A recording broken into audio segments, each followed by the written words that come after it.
Another aspect that is mentioned in the text is the benefit of concentrating or focusing on a person of excellence. Now, this just means if you have a teacher, someone you can relate to, who maybe are a few steps ahead of you in that experience, is very beneficial to have a focus on that person. This is what Rudy and other people have done for me. I mean, being able to sit there with them and, in a way, offering up my little self into their awareness of bigger self, has burned up or contributed to a process where the little self is basically burned up.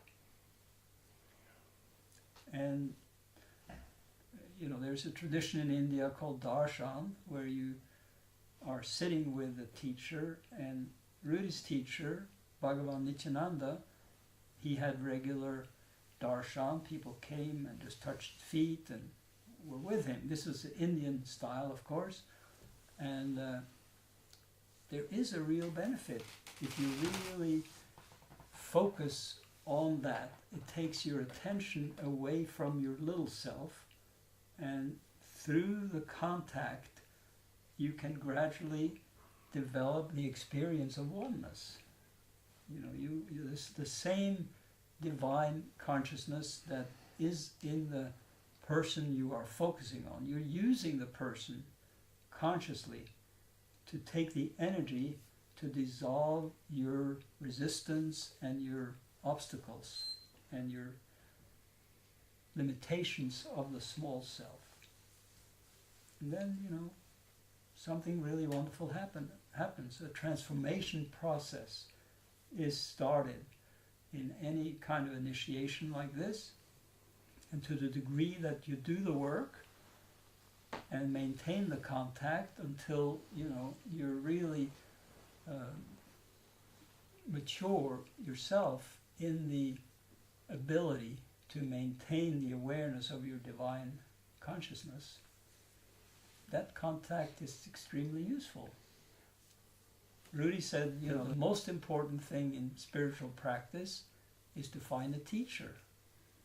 The second most important thing is knowing when to leave that teacher. The danger is that most people have a tendency to leave before they are ripe, and then go out and offering yourself to the world as a green apple.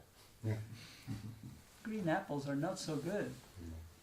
So I would recommend to you, whatever you are studying, whether it's here or elsewhere, if you do have a teacher, somebody you really feel confident with and connected with, that you'll have to allow yourself enough time and enough contact in yourself. You have to use that contact until the process, ripens you to the point where it's natural to go on. And then you are just a real good friend, who we work together, and there should be that kind of freedom.